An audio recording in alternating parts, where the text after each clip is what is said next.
Nama saya Umum Yati dari Rangkas Bitung. Bu Umum Yati. Bu Iya. Bu Uum. Langsung dijawab pertanyaan saya tadi. Di Madinah. Dipendemna Nabi Muhammad di Madinah. Sepedanya diambil.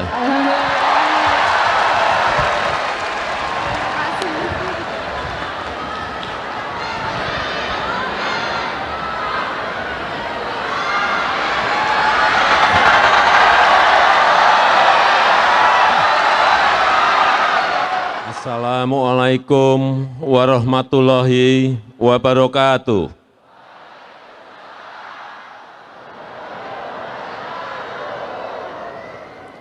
Bismillahirrahmanirrahim. Alhamdulillahirabbil alamin.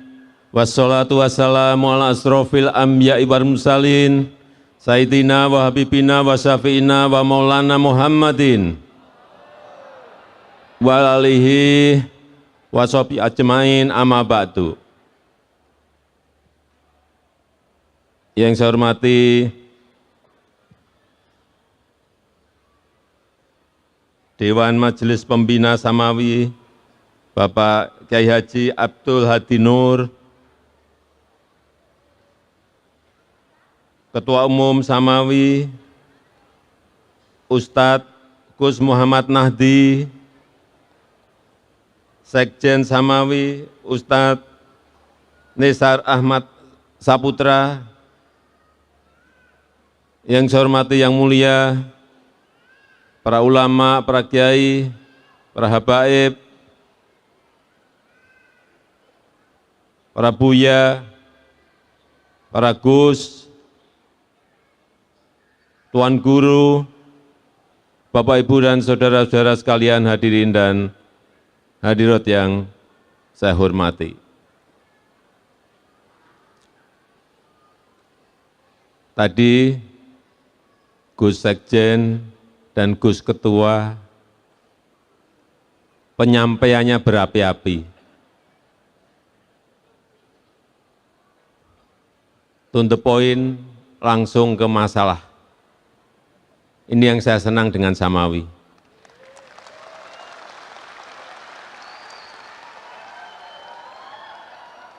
Belak-belakan.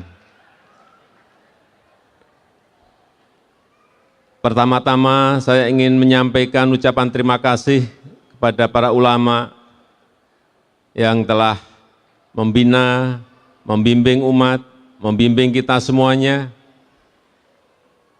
dalam keagamaan maupun dalam kebangsaan. Semuanya memberikan nilai-nilai kesejukan kepada umat, nilai-nilai kesejukan di masyarakat, dan saya harapkan ini juga terus ditingkatkan menjelang pemilu 2024. Karena biasanya kalau sudah masuk ke tahun politik, itu banyak percikan-percikan yang perlu disejukkan. Banyak gesekan-gesekan yang perlu disejukkan.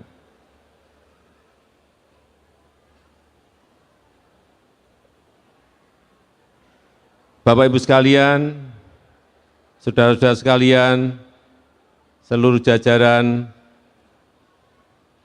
anggota Samawi yang saya hormati. Kita tahu bahwa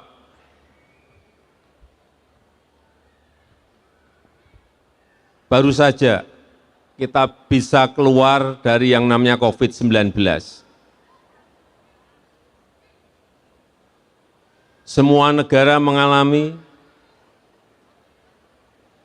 dan semua negara merasakan, baik urusan kesehatannya maupun urusan ekonominya.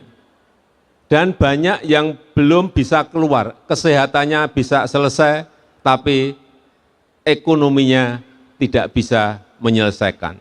Dan bahkan, sudah sering saya sampaikan, sekarang ini 96 negara masuk menjadi pasiennya IMF. Artinya ekonominya ambruk. Kita patut bersyukur, alhamdulillah, COVID-nya bisa selesai, ekonominya juga bisa kembali normal.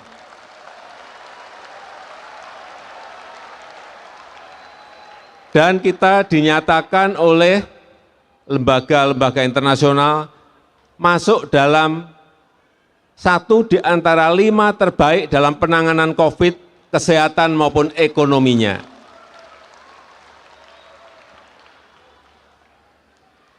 Karena kalau sudah yang namanya masuk menjadi pasiennya IMF, artinya kalau orang sakit sudah masuk ke ICU. Kalau gagal menangani, artinya akan menjadi sebuah negara yang gagal. Karena sekarang ini yang kita hadapi bukan sesuatu yang mudah, bukan sesuatu yang mudah. Urusan COVID selesai, tetapi kita masuk ke urusan yang lain sekarang ini.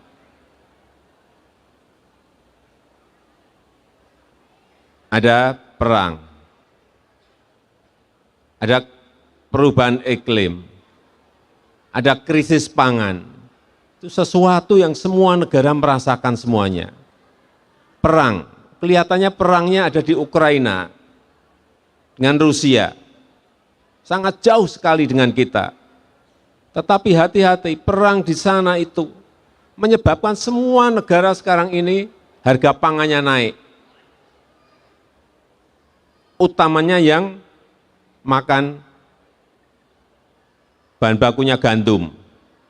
Jangan lupa, kita ini juga makan gandum, bukan hanya makanan pokok kita, bukan hanya beras, tetapi juga gandum. Karena import gandum Indonesia sudah mencapai 11 juta ton. Jangan tepuk tangan.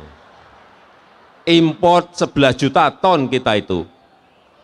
Karena kita makan mie, karena kita juga makan roti, dan bahan-bahan lainnya yang dibuat dari gandum. Gandumnya dari mana? 11 juta ton tadi. Karena kita tidak bisa menanam gandum di Indonesia. Tumbuh tapi tidak bisa menghasilkan gandum.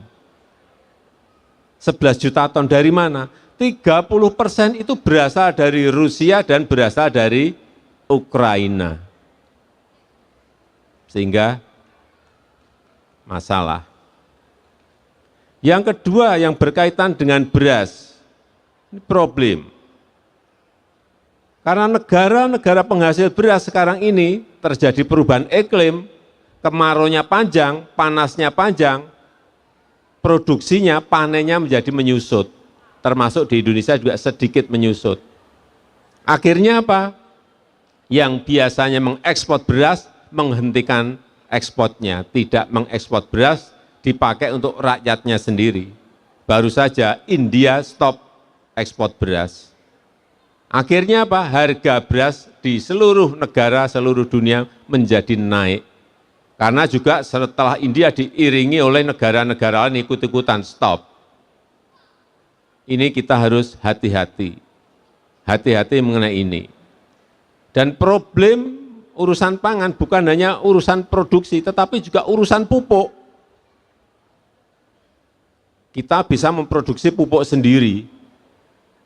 BUMN punya pupuk, pabrik pupuk ada. Seingat saya ada Limaan, ada. Pabrik pupuknya ada, tetapi bahan baku pupuk itu juga berasal dari yang perang tadi.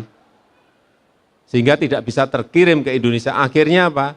Harga pupuknya menjadi naik karena suplai bahan bakunya kurang. Inilah problem-problem yang ke depan akan semakin banyak tantangan, semakin banyak masalah dan problem yang dihadapi semua negara hampir mirip-mirip sama.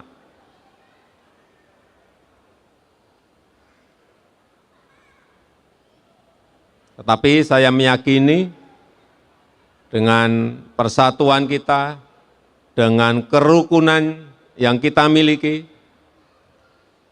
saya yakin menyelesaikan masalah itu menjadi lebih mudah. Karena gotong royong, karena kerukunan kita, karena persatuan kita. Oleh sebab itu, jangan sampai saya wanti-wanti pemilu 2024, baik itu pilpres, pilihan legislatif, dan berikutnya pilkada, gubernur, bupati, dan wali kota, itu kita menjadi terpecah gara-gara perbedaan pilihan. Jangan. Karena setiap tahun itu selalu ada. Kita itu setiap 5 tahun pasti ada pemilu. Jangan sampai karena beda pilihan menjadi tidak rukun. Jangan sampai karena beda pilihan kita tidak bersatu. Biasa beda pilihan itu. Kadang-kadang pemimpinnya sudah bareng-bareng makan siang bareng, makan malam bareng, ngopi-ngopi bareng, yang di bawah masih ribut. Ini yang harus kita hindari, karena sekali lagi pemilu itu setiap 5 tahun ada. Oleh sebab itu, mari kita jaga persaudaraan kita jaga kerukunan kita jaga ukhuwah Islamiyah kita jaga ukhuwah watoniyah kita jaga ukhuwah insaniyah kita jaga.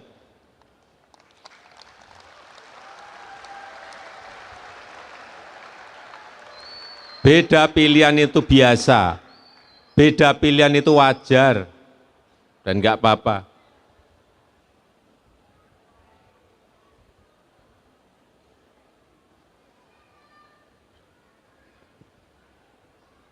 Saya ingin ada yang maju ke depan.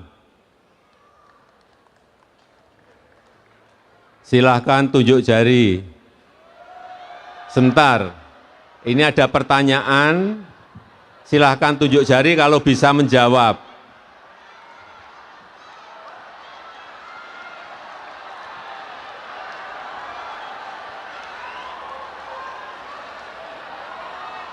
Jauh di mata, dekat di hati. Jauh di mata, dekat di hati.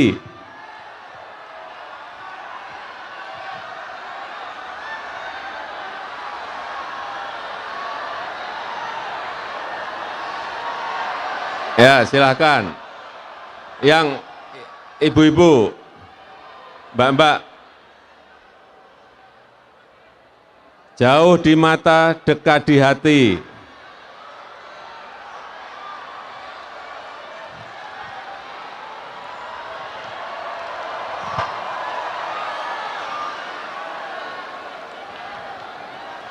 Yang bisa jawab saya beri sepeda.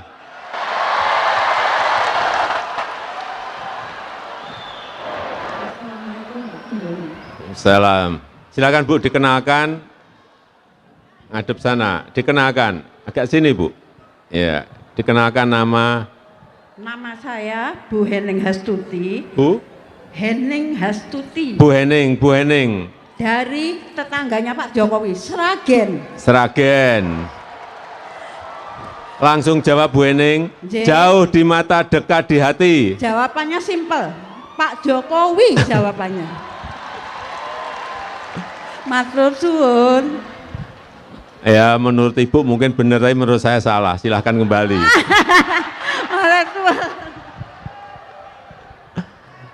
Jauh di mata, dekat di hati. Ya, boleh.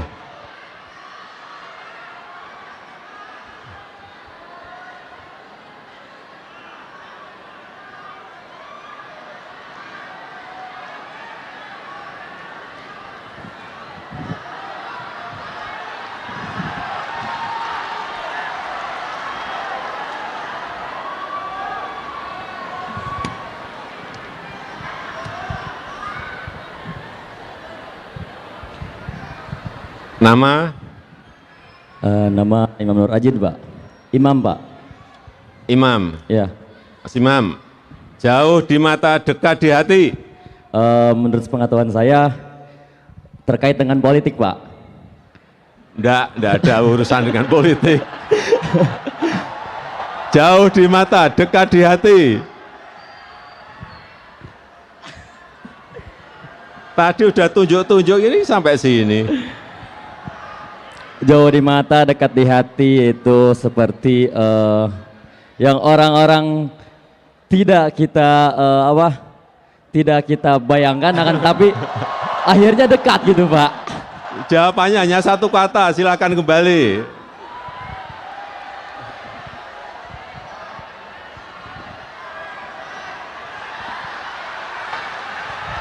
Ya, boleh.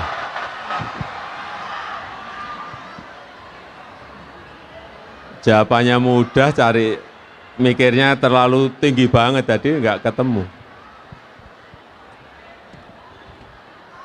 Assalamualaikum Pak Jokowi. Waalaikumsalam. Ya. Nama? Perkenalkan, nama saya Ulil Albab dari Gunung Kidul, Yogyakarta. Mas Uli. Nggih. Langsung. Jauh di mata, dekat di hati. Ampedu.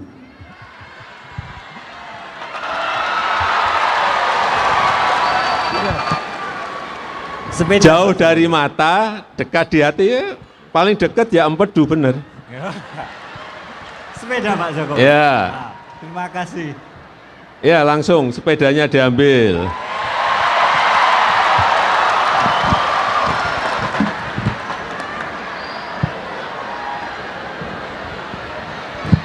Yang kedua ini mestinya kalau para santri harusnya nggak keliru. Nama tempat kota Nabi dimakamkan.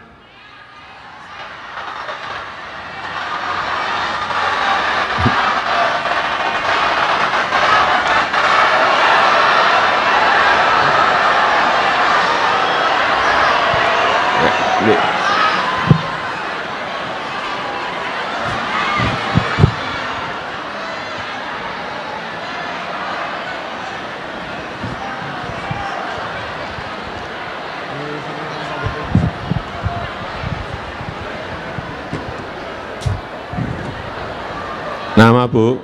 Assalamualaikum warahmatullahi taala wabarakatuh. Waalaikumsalam. Nama saya Umum Yati dari Rangkas Bitung. Bu Umum Yati. Bu Um. Iya. Bu Uum. Langsung dijawab pertanyaan saya tadi. Di Madinah. Dipendemna Nabi Muhammad di Madinah.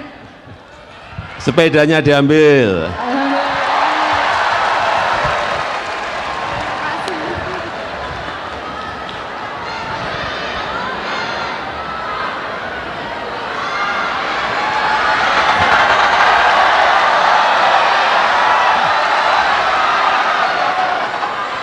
Masih satu. Apa yang selalu bertambah tapi tidak pernah berkurang? Apa yang selalu bertambah tapi tidak pernah berkurang?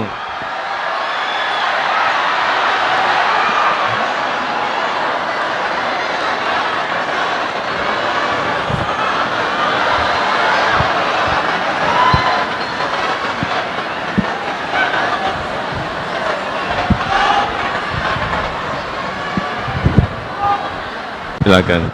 Assalamualaikum warahmatullahi wabarakatuh. Waalaikumsalam warahmatullahi wabarakatuh. Nama Ibu?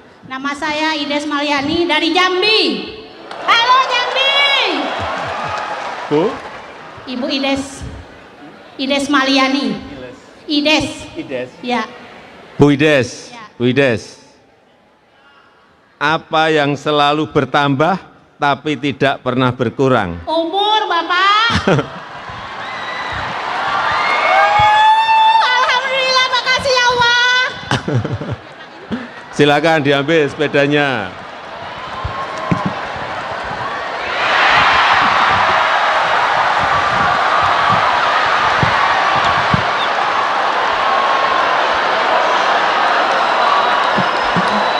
Enggak apa-apa, seneng kok.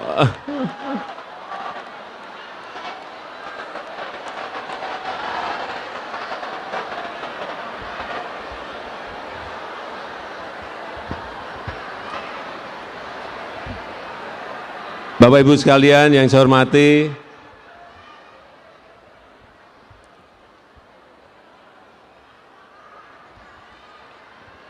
sekali lagi saya sangat senang berada di tengah Bapak Ibu sekalian, dan sekali lagi kita jaga bersama-sama pemilu tahun 2024 agar berjalan dengan baik, insya Allah berjalan dengan lancar, dan kita mendapatkan pemimpin rakyat yang sesuai dengan keinginan rakyat, karena memang sekali lagi ke depan dibutuhkan pemimpin yang memiliki keberanian.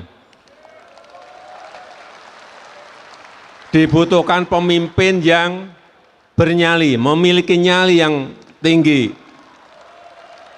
Dibutuhkan pemimpin yang berani mengambil risiko, karena yang dihadapi ke depan akan semakin kompleks, semakin sulit, dan semakin tidak mudah. Bayangkan kalau kita memiliki pemimpin, kita ingin mengolah misalnya nikel kita sendiri di sini, kemudian digugat oleh Uni Eropa, kemudian takut dan mundur. Gimana? Sehingga kita ekspornya mentahan terus. Tidak barang jadi yang memiliki nilai tambah yang besar. Padahal yang kita miliki bukan hanya nikel saja. Kita punya nikel, punya tembaga, punya boksit, punya timah, dan lain-lainnya masih banyak yang lain. Yang sudah lebih dari 400 tahun sejak VOC, itu kita ekspor selalu mentahan, sehingga nilai tambahnya enggak ada. Nilai ekonominya rendah. Kita baru menstop nikel tahun 2020 saja. Kita digugat oleh Uni Eropa, dibawa ke WTO digugat. Banyak menteri bertanya pada saya, Pak, ini kita digugat. Ya digugat dihadapi. Carikan pengacara-pengacara yang baik, kita hadapi. Jangan digugat negara besar, kemudian kita mundur, nggak jadi lagi barang ini nanti. Benar enggak? Terus banyak yang bertanya, ini yang mengolah nikel ini kan perusahaan besar. Iya kan? Terus rakyat dapat dari mana? Perlu saya jelaskan. Saat kita ekspor bahan mentah, itu per tahun nilainya hanya kira-kira 17 triliun. Setelah diolah menjadi barang jadi, besi baja dan lain-lainnya, stainless steel, nilainya menjadi 510 triliun. Sebentar, ada yang bertanya ke saya, Pak, tapi itu yang dapatkan perusahaan. Ingat, kita dapat 17 triliun, itu kan dipungut pajak mereka, pajak perusahaan, pajak karyawan, pajak PPN, biaya ekspor, pajak PNBP, dipungut semua ini. Negara dapat lebih banyak mana? Yang 17 triliun atau yang 510 triliun? Yang 510 triliun kita dapatnya jauh lebih banyak. Masuk ke APBN dari tadi, pajak pertambahan nilai PPN, pajak perusahaan, pajak karyawan, PNBP, penerimaan pajak, penerimaan negara bukan pajak, biaya ekspor. Kalau kita ikut masuk di sana juga dapat royalti, dapat dividen,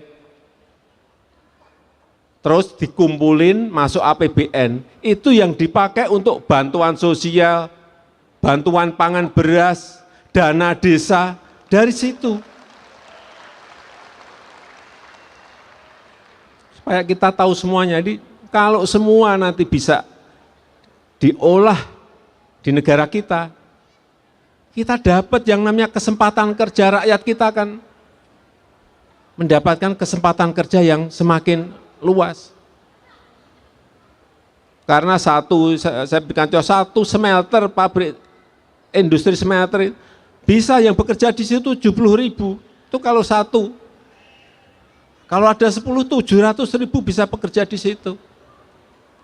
Kalau 100 tinggal dikalikan 7 juta bisa bekerja di situ. Jadi membuka lapangan kerja. Sehingga cara berpikir ini yang harus kita pahami. Negara akan mendapatkan income, mendapatkan pendapatan yang semakin banyak. Tetapi kalau kita digugat, kembali lagi tadi digugat, kita hentikan, kita tidak ekspor, digugat oleh Uni Eropa ke WTO. Kemudian kita takut mundur ekspor mentahan lagi ya, sampai kapanpun sudah 400 tahun sejak VOC, ya kita akan mengekspor bahan mentah. Dan kita digugat, tahun lalu gugatan sudah diumumkan, kita kalah. Kita kalah. Digugat, kita kalah. Menteri-menteri tanya kepada saya, Pak, kita kalah. Ya enggak apa-apa, kita hadapi, banding.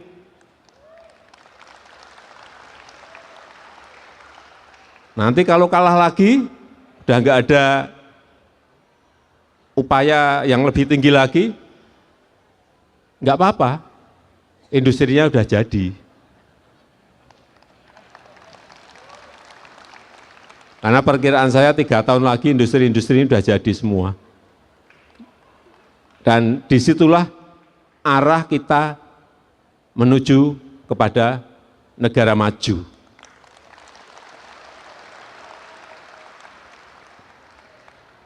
Tapi sekali lagi, dalam 3 kepemimpinan yang akan datang, 2024, 2029, 2034, itu sangat menentukan sekali negara kita ini bisa melompat menjadi negara maju atau negara tidak maju. Sehingga sekali lagi, kepemimpinan itu kita semuanya harus betul-betul teliti dalam hati-hati dalam memilih pemimpin dalam 3 periode kepemimpinan ini. Dan siapapun, kedaulatan itu ada di tangan rakyat. Karena kita adalah negara demokrasi. Saya rasa itu yang ingin saya sampaikan di sore hari ini. Terima kasih atas undangan yang diberikan dalam Rapimnas Samawi pada hari ini, dan saya tutup, terima kasih. Wassalamualaikum warahmatullahi wabarakatuh.